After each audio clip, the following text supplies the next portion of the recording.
好，来继续来看这个台中市长罗秀燕参加到抗暖化反空污的游行，甲这个医界甲环保团体联手提出着三大诉求：第一，宣布着气候紧急状态；第二，减碳来改善着空气的污染；第三，来订定着无碳的期限，到2025年，台中火力发电厂就要来停工。这个民众党甲时代力量嘛委员出面来相挺。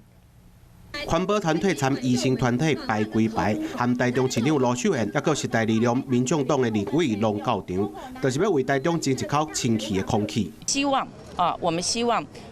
中央政府能够体认到中部地区的民众已经没有办法再忍受空污了，希望中央能够悬崖勒马，爱护民众。 罗秀燕为着中火参台中空气污染的问题，参中央冤甲真厉害。发起这摆游行的台湾健康空气行动联盟，也有医界的代表要做伙向中央来请愿。不管是冬天、夏天，一年夏季，我们都受到蓝莓的影响非常的大。尤其最近卫福部的研究，2012年到2016年的这个统计资料，发现这6年来彰化县的肺腺癌罹癌率是全台最高。 台中环保局针对中火每一档青炭的使用量超过许可证的规定，以违反空污法来告发，不过行政院决议无受理。罗秀燕嘛讲不排除提出控告。台中市参中央的争议，恐惊无这么简单就准拄煞。